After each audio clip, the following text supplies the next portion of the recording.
नमस्कार दोस्तों, स्वागत होगा चैनल के साथ आगे सामने मौत यहाँ पर चलेंगे। सबसे पहले सबसे बड़ी अपडेट आपको बताएंगे दोस्तों, इंडिया गठबंधन की सरकार बनाने की कवायद जबरदस्त तरीके से तेजी हो गई है। बताएंगे आपको भारतीय जनता पार्टी के साथ में एनडीए गठबंधन के हिस्से दो बड़ी पार्टी को इंडिया गठबंधन ने साधना शुरू कर दिया है। बताएंगे आपको दो ऐसी बड़ी खबर सामने आ रही है, इससे स्पष्ट तौर पर कहा जा सकता है कि इंडिया गठबंधन प्रचंड बहुमत की सरकार बनाने जा रहा है और भारतीय जनता पार्टी के अंदर दो गुट बन चुके हैं। दोस्तों, गुजरात से आने वाले बीजेपी के नेता के सामने पुरानी बीजेपी के लोग खड़े होने वाले हैं। बताएंगे आपको राजनाथ सिंह के साथ साथ शिवराज सिंह चौहान का एक नया गुट बनने जा रहा है। बताएंगे आपको क्या नितिन गडकरी को प्रधानमंत्री बनाने की कवायद बीजेपी के अंदर तेज की गई है और भारतीय जनता पार्टी के नेता ओवर कॉन्फिडेंट दिखाई दे रहे थे। नरेंद्र मोदी का शपथ ग्रहण समारोह की तारीख भी तय कर दी गई थी दोस्तों। और अब एक बड़ी जानकारी सामने आई है जिससे पता चलेगा आपको कि कितनी बुरी स्थिति में भाजपा फंसी हुई है। साथ साथ उत्तर प्रदेश के अंदर भी केंद्र की बीजेपी और राज्य की बीजेपी में ठनने वाला है दोस्तों। बताएंगे आपको योगी आदित्यनाथ पर ठीकरा फोड़ने के मामले को लेकर हो सकते हैं आपस में विवाद। एक एक करके चलेंगे लोकसभा चुनाव जुड़ी फटाफट सारी बड़ी अपडेट की तरफ। लेकिन उससे पहले अगर आप भी मानते हैं कि देश में परिवर्तन होना चाहिए और राहुल गांधी को प्रधानमंत्री बनाने के साथ साथ दो डिप्टी प्रधानमंत्री होने चाहिए तो इस वीडियो को लाइक करके लाल बटन दबाकर चैनल को सब्सक्राइब करके बेल आइकन दबाकर कमेंट बॉक्स में जय हिंद जय भारत जो लिखेगा दोस्तों। चलते हैं सबसे पहले और सबसे बड़ी अपडेट की तरफ, जहां पर इलेक्शन के अंदर भारतीय जनता पार्टी की करारी हार के बाद इंडिया गठबंधन की ओर से बैठक बुलाई गई है दोस्तों। इसके बाद फॉर्मूला तैयार कर लिया गया है। जो जानकारी दी जा रही है उसके अनुसार राहुल गांधी को प्रधानमंत्री बनाने के साथ साथ दो डिप्टी प्राइम मिनिस्टर के पद रखे गए हैं। इसके लिए नीतीश कुमार और चंद्रबाबू नायडू दोनों का ऑफर दिया गया है और इसी के साथ में दो बड़े मंत्रालय भी इन दोनों को दिए जा सकते हैं। इस ऑफर के बाद दोनों का रिप्लाई अभी तक नहीं आया है दोस्तों। भारतीय जनता पार्टी ने एनडीए गठबंधन की आज बैठक बुलाई है, उससे पहले इन दोनों पार्टी के नेताओं को तय करना है। इसके साथ में आंध्र प्रदेश को स्पेशल स्टेटस भी देने की बात कही गई है और बिहार को भी स्पेशल स्टेटस दिया जाएगा, जो कई सालों से लगातार मांग की जा रही थी और एनडीए गठबंधन में दूर दूर तक पूरी नहीं हुई है दोस्तों, आगे भी पूरी नहीं होगी। और इसीलिए वादा किया जा रहा है कि इंडिया गठबंधन की सरकार बनवाइए, आप लोग डिप्टी प्राइम मिनिस्टर बनिए और आप सभी लोगों को उनका पुराना वादा पूरा किया जाएगा और स्पेशल स्टेटस भी दिया जाएगा। यानी इंडिया गठबंधन की ओर से यह बड़ा वादा किया गया है जो पूरी तरीके से लाजमी दिखाई दे रहा है दोस्तों। इसके बाद इंडिया गठबंधन के बड़े बड़े नेता, चाहे मल्लिकार्जुन खड़गे हो, ममता बनर्जी हो, अखिलेश यादव हो, सभी ने मिलकर नीतीश कुमार और चंद्रबाबू नायडू को मनाना शुरू कर दिया है दोस्तों। बड़ी बात यह है कि कांग्रेस पार्टी के राष्ट्रीय अध्यक्ष मल्लिकार्जुन खड़गे ने भी इंटरव्यू के दौरान एक बड़ी बात कही है। उन्होंने कहा कि कुछ साथी हमारे इंडिया गठबंधन में आज शामिल होने वाले हैं, यानी आज का दिन काफी दिलचस्प होने वाला है। इंडिया गठबंधन में जैसे ही चंद्रबाबू नायडू और नीतीश कुमार शामिल होंगे दोस्तों, आंकड़ा बढ़कर 265 के आसपास पहुंच जाएगा और इसके बाद मात्र 7 और लोगों के समर्थक की जरूरत पड़ेगी। यानी भारतीय जनता पार्टी का आंकड़ा एक और घटेगा और दूसरी ओर इंडिया गठबंधन का आंकड़ा बढ़ेगा। और इसके बाद शिवसेना उद्धव ठाकरे गुट के संपर्क में शिवसेना एकनाथ शिंदे गुट के सारे सांसद बताए जा रहे हैं, यानी उन सभी का पार्टी में विलय कराया जा सकता है। और ये साफ तौर पर महाराष्ट्र में भाजपा और महायुति के गठबंधन की सरकार जाने के संकेत के साथ साथ इंडिया गठबंधन की सरकार केंद्र में बनने को लेकर है दोस्तों। साथ साथ भारतीय जनता पार्टी के अंदर भी आपस में कलेश और ज्यादा बढ़ने वाला है। जब से भारतीय जनता पार्टी के अंदर 2014 के बाद से मोदी और अमित शाह सक्रिय हुए हैं, तब से भारतीय जनता पार्टी के अंदर अटल आडवाणी के समय के बड़े बड़े दिग्गज नेताओं को साइडलाइन किया गया है, चाहे सबसे पहले राजनाथ सिंह हो या फिर नितिन गडकरी हो या फिर दोस्तों उस समय सुषमा स्वराज और अरुण जेटली हो या फिर मध्य प्रदेश के पूर्व मुख्यमंत्री शिवराज सिंह चौहान हो या फिर राजस्थान में वर्तमान में ही हटाई गई मुख्यमंत्री वसुंधरा राजे हो। इन सभी को साइडलाइन किया गया। तब धीरे धीरे करके ये सारे नेता नरेंद्र मोदी और अमित शाह के दबदबे को भारतीय जनता पार्टी के अंदर चैलेंज करने वाले हैं। और योगी आदित्यनाथ भी दूसरे गुट के अंदर है, यानी बीजेपी में जो अलग अलग दो गुट बन गए हैं। एक तो गुजरात से आने वाले नेता जिसमें अमित शाह, मोदी और जेपी नड्डा है और दूसरा गुट है अटल आडवाणी के टाइप वाली भारतीय जनता पार्टी की। तो दोनों के बीच में संघर्ष और ज्यादा बढ़ने वाला है दोस्तों। ऐसे में शिवराज सिंह चौहान ने अपनी सीट से 7.5 लाख से ज्यादा वोटों से चुनाव जीता है, तो उनकी दावेदारी और ज्यादा मजबूत हो गई है। वो केंद्र की राजनीति में आने वाले हैं और जेपी नड्डा को हटाकर शिवराज सिंह चौहान को भारतीय जनता पार्टी का राष्ट्रीय अध्यक्ष बनाए जाने को लेकर दबाव बनाया जाएगा। और इसके बाद नरेंद्र मोदी और अमित शाह की जितनी भी चलती अब तक भारतीय जनता पार्टी में चल रही थी, धीरे धीरे करके सारी खत्म होने वाली है दोस्तों। अगर आप भी मानते हैं कि भारतीय जनता पार्टी में गुटबाजी और ज्यादा तेज होने वाली है और बीजेपी के अंदर ही नितिन गडकरी को प्रधानमंत्री बनाने को लेकर भी अब जोरदार आवाजें उठेंगी, तो अपनी राय जरूर लिखकर बताएगा। इसी के साथ में आरएसएस भी बीजेपी से नाराज है, क्योंकि जेपी नड्डा ने कहा था कि हमें आरएसएस की कोई जरूरत नहीं है और अब आरएसएस के पास भी मौका है। मोदी अमित शाह के ग्रुप वाले सारे नेताओं को बीजेपी से बाहर का रास्ता दिखाने के लिए जो भी जानकारी आती रहेगी आप लगातार पहुंचाते रहेंगे। साथ साथ दोस्तों भारतीय जनता पार्टी के लोग ओवर कॉन्फिडेंट होकर एग्जिट पोल के आधार पर यूट्यूब पर प्रधानमंत्री मोदी के अगले शपथ ग्रहण समारोह को लेकर 10 दिनों का एक लाइव शेड्यूल कर दिया गया था। यानी 10 जून को 5:30 बजे नरेंद्र मोदी शपथ लेंगे, इस तरीके से लाइव शेड्यूल किया गया था। ऐसा लग रहा था कि ये पूरी तरीके से तय हो गया है कि 10 तारीख को नरेंद्र मोदी शपथ लेंगे, लेकिन जनता ने बता दिया कि शपथ वो जब लेंगे जब जनता इजाजत देगी। और इसीलिए भारतीय जनता पार्टी के लोग जो इससे पहले हवा में उड़ रहे थे धरातल पर आना शुरू हो गए हैं दोस्तों। और नरेंद्र मोदी को लेकर जो लाइव शेड्यूल किया गया था उसको डिलीट कर दिया गया है। यानी धीरे धीरे करके सबको अब जमीनी हकीकत दिखाई देने लगी है। साथ साथ लोकसभा चुनाव के मद्देनजर जयराम रमेश ने कहा कि इंडिया गठबंधन 2014 का अधूरा काम पूरा करेगा। जयराम रमेश ने 14 फरवरी 2014 को प्रधानमंत्री डॉक्टर मनमोहन सिंह ने आंध्र प्रदेश को नए राज्य को 5 साल के लिए विशेष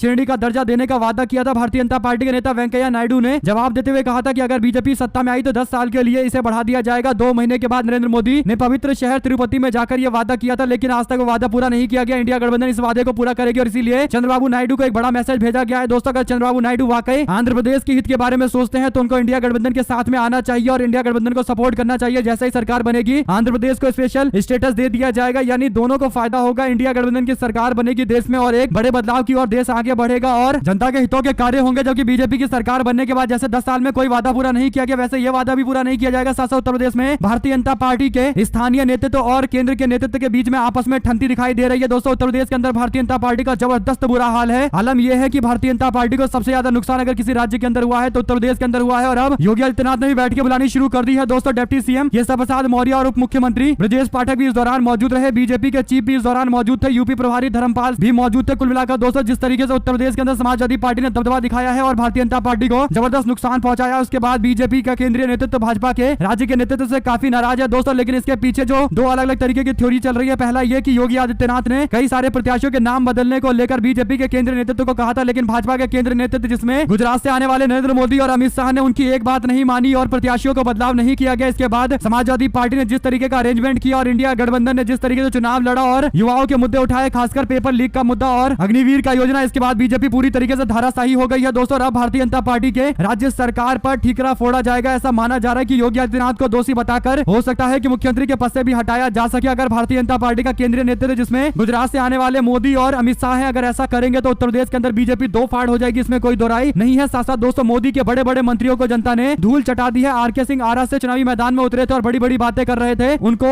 लेफ्ट पार्टी के सुदामा प्रसाद ने जबरदस्त चुनाव हराया है। आरके सिंह चुनाव हार गए हैं। इसके बाद हाजीपुर से चिराग पासवान को जीत मिली है जो इंडिया गठबंधन के साथ भी आ सकते हैं, इसमें कोई दो राय नहीं है। जीतन राम मांझी जिनको गया से जीत मिली है, हो सकता है वो भी पलटी मारे और इंडिया गठबंधन के साथ में आ जाए। साथ साथ पश्चिम चंपारण में संजय जायसवाल चुनाव जीत गए हैं दोस्तों। ये तो बिहार का हाल है, लेकिन उत्तर प्रदेश की बात करें तो बड़े बड़े नेता निपट लिए। जो केंद्रीय मंत्री भी थे, अयोध्या के अंदर भी जबरदस्त उलटफेर हुआ है। जिस अयोध्या के नाम पर भारतीय जनता पार्टी पूरे देश भर के अंदर चुनाव जीतने की बड़ी बड़ी बातें कर रही थी और मीडिया में 10-10 एंकर बिठाकर ऐसा लग रहा था कि देश का चुनाव केवल अयोध्या के मुद्दे पर यानी राम मंदिर के इर्द गिर्द चुनाव लड़ा जाएगा, वो पूरी तरीके से भाजपा का दाव फेल हो गया है। मोदी सरकार के मंत्री जो उत्तर प्रदेश के अंदर चुनाव में निपट गए, उसमें सबसे पहले अजय मिश्रा टेनी है, जिसके बेटे पर किसानों की हत्या करने और किसानों पर गाड़ी चढ़ाने, थार चढ़ाने का आरोप लगा था। उसे जेल में बंद किया गया था, उसके बाद में जेल से छोड़ा भी गया था। इस पूरे मामले पर भारतीय जनता पार्टी पर लगातार दबाव बनाया गया था कि टिकट नहीं दिया जाना चाहिए किसानों के साथ। भारतीय जनता पार्टी के नेताओं का जो शांति समझौता हुआ था उसके अंदर भी यह बात कही गई थी, लेकिन इसके बावजूद बेशर्मी के साथ बीजेपी ने अजय मिश्रा टेनी को टिकट देकर मैदान में उतार दिया। लखीमपुर से चुनाव लड़े लेकिन जबरदस्त तरीके के हार का सामना करना पड़ा दोस्तों। ऐसे में स्मृति ईरानी जो बड़ी बड़ी बातें बड़बोलेपन के कारण चुनाव हार गई है। महेंद्र नाथ पांडे जिस पर भारतीय जनता पार्टी के नेता ने विश्वास किया था, केंद्रीय मंत्री थे, बड़ी बड़ी बातें वो भी किया करते थे, उनको भी अपने क्षेत्र के अंदर शिकस्त का सामना करना पड़ा। भानु प्रताप वर्मा और कौशल किशोर जो केंद्रीय मंत्री हैं, उनको भी शिकस्त का सामना करना पड़ा। बीजेपी के लल्लू सिंह को 40,000 के वोटों से अयोध्या में हार का सामना करना पड़ा है। आलम यह है कि उत्तर प्रदेश के अंदर नरेंद्र मोदी चुनाव लड़ रहे थे, यानी देश के प्रधानमंत्री के पद पर नरेंद्र मोदी अपने आप को सबसे पॉपुलर नेता बताते हैं और ऐसे में नरेंद्र मोदी की अगर आप जीत का आंकड़ा सुनेंगे दोस्तों तो आप लोग भी चौंक जाएंगे कि किस तरीके की लहर इंडिया गठबंधन के पक्ष में चल रही थी। लोग भारतीय जनता पार्टी से ऐसा लग रहा था कि नफरत कर रहे थे और यही बड़ा कारण है कि वाराणसी सीट जहां से पिछली बार नरेंद्र मोदी ने 4.5 लाख से ज्यादा वोटों से चुनाव जीता था, इस बार मात्र 1.5 लाख के आसपास सीटों से चुनाव जीत पाए हैं। कांग्रेस पार्टी के कैंडिडेट को 5 लाख के आसपास वोट मिला है दोस्तों, यानी नरेंद्र मोदी जो प्रधानमंत्री पद के उम्मीदवार है, अपने आप को दुनिया का सबसे बड़ा नेता घोषित करने के लिए दिन रात मीडिया में इंटरव्यू देते रहते हैं और इंटरव्यू भी आम कैसे खाते हैं, थकते क्यों नहीं, कौन सा टॉनिक लेते हैं, यही वाले होते हैं। और इसीलिए अब जनता ने बता दिया है कि भारत के अंदर नरेंद्र मोदी एक प्रधानमंत्री है, एक व्यक्ति है जो अपने आप को भगवान से कंपेयर करते हुए कह रहे थे कि मुझे किसी दैव्य शक्ति ने भेजा है, मैं बायोलॉजिकली जन्मा नहीं हूं, यानी अपने आप को दैव्य शक्ति प्राप्त व्यक्ति साबित करने की कोशिश कर रहे थे। लेकिन जनता ने अब धरातल पर उतारकर बता दिया है कि आप एक व्यक्ति हैं, एक मामूली इंसान है जो चुनावी मैदान में उतरे थे, प्रधानमंत्री पद का चुनाव लड़ रहे थे और आप पिछली बार 4.5 लाख वोटों से चुनाव जीते थे, इस बार मात्र 1.5 लाख वोटों से चुनाव जीते हैं। जबकि भारत में आप कह रहे हैं कि एनडीए गठबंधन को आपके नाम पर वोट मिले हैं, लेकिन अपने क्षेत्र में आपका वोट गिर गया है। यही आपके प्रति एक बड़ा विरोध है। अगर आप भी मानते हैं दोस्तों कि जनता ने यह साबित कर दिया है कि भारत के अंदर अहंकार दिखाने वाले बड़े बड़े कितने बड़े भी सूरमा हो ज्यादा दिनों तक चलते नहीं है, इतिहास भी हमेशा ऐसा रहा है। ओवर कॉन्फिडेंट के कारण ये नतीजे सामने आए। साथ साथ राहुल गांधी ने फिर से जीतने के बाद प्रेस कॉन्फ्रेंस करते हुए कह दिया कि भारत की जनता ने संविधान और लोकतंत्र को बचा लिया है, देश के वंचित और गरीब आबादी अपने अधिकारों की रक्षा के लिए इंडिया के साथ खड़ी हो गई है। गठबंधन के सभी साथियों और कांग्रेस के बब्बर शेर कार्यकर्ताओं को बहुत बहुत बधाई। नरेंद्र मोदी और भाजपा को बहुमत से पहले रोकने के बाद कांग्रेस पार्टी के चारों नेताओं ने एक साथ विक्ट्री का साइन दिखाया है। राहुल गांधी, प्रियंका गांधी, सोनिया गांधी और मल्लिकार्जुन खड़गे ने ये साइन दिखाया है। साथ साथ दोस्तों हरियाणा के अंदर भी कांग्रेस पार्टी ने जोरदार तरीके से भारतीय जनता पार्टी को शिकस्त दी है, यानी जहां पर नरेंद्र मोदी रहते हैं 7 RCR वहां से मात्र 50-60 किलोमीटर की दूरी पर हरियाणा है, जहां पर कांग्रेस पार्टी और आम आदमी पार्टी ने मिलकर भारतीय जनता पार्टी को पानी पिला दिया है। दोस्तों सोनीपत में 2 असेंबली सेगमेंट है, एक सफीदों और दूसरा दूसरा है बड़ौदा, वहां पर 2 बूथों को लेकर कहा जा रहा था कि ईवीएम बिगड़ गए हैं, इसलिए काउंटिंग नहीं हो पा रहा है, जिसके बाद चुनाव आयोग से मिलने के लिए कांग्रेस पार्टी के नेता पहुंच गए। चुनाव आयोग ने कहा कि इस स्थिति में पर्चे की काउंटिंग कर दी जाती है, इसलिए हम उनसे आग्रह करने के लिए पहुंचे हैं कि इसे चेक करके रिपोर्ट मंगवाया जाए। कुल मिलाकर दोस्तों हरियाणा के अंदर भी कांग्रेस पार्टी ने जोरदार तरीके का जीत हासिल किया है। साथ साथ उत्तर प्रदेश के महाराजगंज, बांसगांव, मेरठ, मुजफ्फरनगर जिले के अंदर जिला अधिकारियों पर दबाव बनाया गया कि ज्यादा से ज्यादा बीजेपी को वोट दिलवाया जाए, उनको जितवाया जाए, यानी काउंटिंग के अंदर मैनिपुलेशन का आरोप लगाते हुए जनाब रमेश ने इलेक्शन कमीशन ऑफ इंडिया को टैग किया है। साथ साथ दोस्तों अडानी समूह की कंपनियों के मार्केट कैप में जोरदार गिरावट देखने को मिली है, यानी जैसे जैसे भारतीय जनता पार्टी हारती चली गई वैसे वैसे अडानी ग्रुप की कंपनियां भारी लॉस में जाने लगी और जोरदार लॉस भी हुआ है। कुल मिलाकर 3,63,000 करोड़ रुपए का टोटल कटौती बताया जा रहा है, यानी 15,78,000 करोड़ रुपए पर टोटल मार्केट कैप आ गया है अडानी समूह का। इस पूरे मामले को लेकर एक बात तो तय है कि जब जब नरेंद्र मोदी और भारतीय जनता पार्टी को लेकर ये संकेत मिलते हैं तब तक अडानी ग्रुप का यही हाल होता है। दोस्तों इसके पीछे क्या बड़ा कारण है, आप लोग अपनी राय जरूर लिखा बताएगा। साथ साथ अयोध्या सीट पर 31,000 के ज्यादा अंतर से चुनाव जीतने के बाद कांग्रेस पार्टी विपक्ष की तमाम पार्टियों ने समाजवादी पार्टी के उम्मीदवार का जोरदार तरीके से समर्थन किया है दोस्तों, और जोरदार तरीके से तारीफ की है। यानी जिस अयोध्या को लेकर बीजेपी देश में राजनीति कर रही थी वहां पर बीजेपी का बुरा हाल हो गया। साथ साथ अब अयोध्या के अंदर भाजपा के हारने के बाद ऐसा लग रहा है कि भाजपा को समर्थन करने वाले लोग बुरी तरीके से बौखला गए हैं दोस्तों। सोशल मीडिया पर कई सारे भाजपा को सपोर्ट करने वाले पोर्टल की ओर से अयोध्या के हिंदू समाज के लोगों को लेकर अभद्र भाषा का इस्तेमाल किया जा रहा है। पूरे मामले पर अब कार्रवाई की अपील भी की गई है। साथ साथ एग्जिट पोल के नाम पर लोगों को मूर्ख बनाने और 400 प्लस सीटें देने वाले एग्जिट पोल करने वाले अब दोस्तों ऑन कैमरा आकर रोना शुरू कर रहे हैं। आपको बता दें कि जैसे ही एग्जिट पोल दिए गए उसके बाद से शेयर मार्केट में जबरदस्त इजाफा देखने को मिला। लोगों ने, आम जनता ने पैसे लगा दिए, उनको लगा कि एग्जिट पोल के बाद ये जो शेयर मार्केट में इजाफा हुआ है ये लगातार होता चलेगा और नरेंद्र मोदी की मेजोरिटी के साथ सरकार बनने वाली है। लेकिन इनके एग्जिट पोल के कारण करोड़ों रुपए का लोगों को नुकसान हो गया है, लाखों करोड़ रुपए का लोगों को नुकसान हो गया है। जिन लोगों ने शेयर मार्केट में पैसा लगा दिया था एग्जिट पोल को लेकर, अगले ही दिन शेयर मार्केट नीचे आकर धड़ाम से गिर गया दोस्तों। इसके बाद इस एग्जिट पोल को लेकर अब लोग मांग कर रहे हैं कि पूरे मामले पर इन्वेस्टिगेशन होनी चाहिए कि क्या ये एक बहुत बड़ा स्कैम है, जानबूझकर एग्जिट पोल लेकर आए गए और लोगों के पैसे लगवाए गए और बाद में अचानक से पट्टी मार दी गई। आपको बता दें कि ये सारे एग्जिट पोल है जिनको आगे आने वाले दिनों के अंदर आप याद रख सकते हैं। सीएनएक्स है जिसने भारतीय जनता पार्टी गठबंधन को मिनिमम 371 सीटें और मैक्सिमम 401 सीटें दी थी। इसी तरीके से मैट्रिक्स नाम का एक सर्वे था जिसने 353 मिनिमम और 368 बीजेपी को एनडीए गठबंधन को दी थी। पी मार्क की ओर से 359 सीटें मिनिमम बीजेपी को एनडीए गठबंधन को दी थी दोस्तों। जन की बात ने तो 362 मिनिमम और मैक्सिमम 392 सीटें दी थी। यानी आप समझ सकते हैं कि किस तरीके से जनता का खुलेआम बेवकूफ बनाया गया था। साथ साथ दोस्तों राजनाथ सिंह उत्तर प्रदेश के अंदर चल रहे भाजपा विरोधी लहर का शिकार बन गए हैं। यानी राजनाथ सिंह एक ऐसे नेता है जो अमूमन सारे पार्टी के नेताओं के साथ एक अच्छे संबंध रखते हैं, उनके बातों में एक गहराई देखने को मिलती है। लेकिन बड़ी जानकारी जो सामने आ रही है उसके अनुसार दोस्तों पिछली बार लगभग 3.5 लाख के आसपास वोटों से चुनाव जीतने वाले राजनाथ सिंह को इस बार मात्र 75,000 वोटों के अंतर से लखनऊ में चुनाव में जीत मिली है दोस्तों। यानी राजनाथ सिंह जैसा दिग्गज नेता और लखनऊ जैसी बीजेपी की सबसे सेफ सीटों में से एक, वहां पर मात्र 75,000 से बीजेपी ने चुनाव जीता है। तो आप लोग समझ सकते हैं कि किस लेवल पर इंडिया गठबंधन की लहर चल रही थी कि बाल बाल बचे हैं बीजेपी के रक्षा मंत्री जो किसी भी वक्त चुनाव हार सकते थे, लेकिन मात्र 75,000 के अंतर से चुनाव जीत पाए हैं। समाजवादी पार्टी के उम्मीदवार रविदास मेहरोत्रा ने उनको जबरदस्त तरीके की टक्कर दी है दोस्तों। उम्मीद कर सकते हैं कि अगली बार पूरी तरीके से पटकनी देने की तैयारी करेंगे। साथ साथ कांग्रेस पार्टी ने दावा किया है कि लोकसभा चुनाव के मद्देनजर उत्तर प्रदेश के अंदर कई जिलों में अधिकारियों को लगा दिया गया परिणाम को पलटने के लिए। इसके बावजूद इंडिया गठबंधन ने जबरदस्त जीत हासिल की है। साथ साथ अपने आप को मुसलमानों का बड़ा मसीहा बताने वाले बदरुद्दीन अजमल भी इंडिया गठबंधन की इस लहर में धूल फांकते दिखाई दे रहे हैं दोस्तों। भारतीय जनता पार्टी के नेता हेमंत बिस्वा शर्मा के साथ में इनकी करीबियां लोगों के बीच में काफी चर्चा का विषय रही है और इस बार असम के धुबरी लोकसभा सीट पर बड़ा उलटफेर हो गया है। राज्य की धुबरी लोकसभा सीट पर कांग्रेस पार्टी के उम्मीदवार रकीबुल हुसैन ने एआईयूडीएफ के प्रमुख बदरुद्दीन अजमल को जबरदस्त तरीके से चुनाव हरा दिया है। कांग्रेस पार्टी के उम्मीदवार बदरुद्दीन अजमल को लगभग 6,40,000 वोटों के अंतर से चुनाव हराया है दोस्तों। यानी इतने बड़े अंतर से चुनाव, वो भी बदरुद्दीन अजमल जैसे व्यक्ति को जो अपने आप को असम के अंदर मुसलमानों का सबसे बड़ा रहनुमा बताते हैं, बाद में बीजेपी के नेताओं के साथ दिखाई देने लगते हैं, भाजपा का गुणगान गाने लगते हैं और शायद जनता ने इसीलिए ये वोट उनके खिलाफ नहीं किया है बल्कि उनको पनिश किया है। और दोस्तों अपने आप को हिंदू हित में काम करने वाला पोर्टल बताने वाले रैंडम सेना की ओर से भगवान राम के मंदिर और पुराने टेंट वाले मंदिर को लेकर पोस्ट करते हुए अयोध्या के हिंदुओं को हिजड़ा बताया गया है। यानी एक तरीके से पूरे हिंदू समाज का अयोध्या के अंदर अपमान किया जा रहा है केवल इसलिए क्योंकि उन्होंने भारतीय जनता पार्टी के धर्म की राजनीति को ठुकराते हुए भगवान राम की नगरी में समाजवादी पार्टी के उम्मीदवार का जोरदार तरीके से समर्थन किया है और बीजेपी के उम्मीदवार को धूल चटाई है। दोस्तों अगर आप भी मानते हैं कि उत्तर प्रदेश पुलिस को इस पूरे मामले पर संज्ञान लेते हुए कड़ी कार्रवाई करनी चाहिए और योगी आदित्यनाथ को सुनिश्चित करना चाहिए कि हिंदू समाज को लेकर की गई इस तरीके की अभद्र भाषा जो नरेंद्र मोदी की हार के कारण बौखलाए हुए उनके खिलाफ कार्रवाई की जानी चाहिए। साथ साथ पूरे देश भर के अंदर जब भी लोकसभा के चुनाव होते हैं दोस्तों भारतीय जनता पार्टी 26 सीटों के बाद आगे की काउंटिंग करती है। यानी गुजरात की सारी सीटें बीजेपी के खाते में जाएगी, ये पहले से ही एज्यूम कर लिया जाता है और इसके बाद आगे की काउंटिंग की जाती है। अब जो जानकारी सामने आ रही है वहां पर गुजरात के अंदर कांग्रेस पार्टी ने भी जबरदस्त सेंधमारी की है। गनीबेन ठाकुर ने अपनी पार्टी का दबदबा दिखाया है। कांग्रेस पार्टी ने पहली बार कई सालों के बाद गुजरात के अंदर एक सीट जीती है दोस्तों, उन्होंने भारी अंतर से मुकाबला जीता है। साथ साथ इंदौर में में नोटा ने बनाया रिकॉर्ड, 2,18,000 वोटर्स ने चुना नोटा। कांग्रेस ने चलाया था अभियान, यानी इंदौर में पहली बार ऐसा हुआ है कि नोटा को सबसे ज्यादा वोट मिले, बल्कि पूरे देश में ऐसा कभी नहीं देखा गया कि नोटा दूसरे नंबर में उभर कर सामने आया और इसीलिए रिकॉर्ड बन गया है, क्योंकि कांग्रेस पार्टी का कैंडिडेट यहाँ पर बीजेपी में शामिल हो गया था गिरफ्तारी से बचने के लिए, और इसके बाद नोटा को सबसे ज्यादा 2,18,000 वोट मिले हैं। साथ साथ दोस्तों, जैसा ही चुनाव के अंदर इंडिया गठबंधन की जीत हुई है, कांग्रेस पार्टी की नेत्री आराधना मिश्रा बोली, कहा चुनावी रुझान बीजेपी के लिए प्रभु राम का श्राप है, जनादेश ने बीजेपी को समाप्त कर दिया है। आराधना मिश्रा की ओर से यह जानकारी दी गई है। साथ साथ कांग्रेस पार्टी ने क्लीन स्वीप किया है हिमाचल प्रदेश के बाईपोल को 4 सीटें जीत ली गई है दोस्तों, और बाकी की सीटों पर भारतीय जनता पार्टी का विरोध करके चुनावी मैदान में उतरे व्यक्ति को जीत मिली है। यानी कांग्रेस पार्टी इस बार हिमाचल प्रदेश में 5 साल सरकार चलाएगी। सरकार तोड़ने के भाजपा के पूरे षड्यंत्र को जनता ने औंधे मुंह गिरा दिया है। अगर आप भी मानते हैं कि ऑपरेशन लोटस पूरी तरीके से पंक्चर हो गया है और अब हिमाचल प्रदेश की जनता को पूरी मदद मिलेगी जो वहां की सरकार देना चाहती है, तो अपनी राय जरूर लिखकर बताएगा दोस्तों। इसी के साथ में शिवसेना के कई सांसद उद्धव ठाकरे के समर्थन में है दोस्तों, ऐसा माना जा रहा है और संपर्क साधे जा रहे हैं। यानी भारतीय जनता पार्टी के 5 से 6 और समर्थन करने वाले सांसद किसी भी वक्त एक जहाज से दूसरे जहाज पर जा सकते हैं। साथ साथ 18वीं लोकसभा में मिले जनादेश को लेकर कांग्रेस पार्टी के प्रवक्ता ने कहा कि ये जो जनमत मिला है इसे हम स्वीकार करते हैं, जनता की जीत है और लोकतंत्र की जीत है। इस बार जनता ने किसी एक दल को बहुमत नहीं दिया है, खासकर सत्ताधारी दल और बीजेपी ने एक व्यक्ति एक चेहरे के नाम पर वोट मांगा था। अब ये स्पष्ट हो गया है कि मैंडेट मोदी जी के खिलाफ है, यह उनकी राजनीतिक और नैतिक हार है। आप जानते हैं कि कांग्रेस पार्टी और हमारे इंडिया गठबंधन ने बहुत प्रतिकूल माहौल में चुनाव लड़ा, सरकारी मशीनरी का दुरुपयोग किया गया, इसके बावजूद हम लोग चुनाव जीत रहे हैं। बैंक खाते सीज किए गए, तमाम नेताओं के खिलाफ अभियान चलाया गया, कई लोगों को जेल भेजा गया, फिर भी कांग्रेस पार्टी का यह परफॉर्मेंस रहा है और इंडिया गठबंधन की सरकार बनने वाली है। साथ साथ राहुल गांधी फिर से प्रेस कॉन्फ्रेंस करने के लिए पहुंचे तो अपने साथ संविधान लेकर पहुंचे हैं दोस्तों। साफ तौर पर प्रेस कॉन्फ्रेंस देखा जा सकता है कि राहुल गांधी ये नहीं भूले हैं कि संविधान बचाने का ये चुनाव था और जनता ने संविधान को बचाया है, वो संविधान को अपने साथ में लेकर चल रहे हैं ताकि इस मैसेज को हमेशा क्लियर रखा जाए कि जो भी संविधान के खिलाफ टिप्पणी करेगा उसके साथ ऐसा ही होगा, उसकी सरकार चली जाएगी। साथ साथ दोस्तों, एग्जिट पोल करने वाले गुप्ता जी जो रो रहे थे उस पर संजय सिंह बोले, कहा गुप्ता जी मोदी के कहने पर ये क्यों किया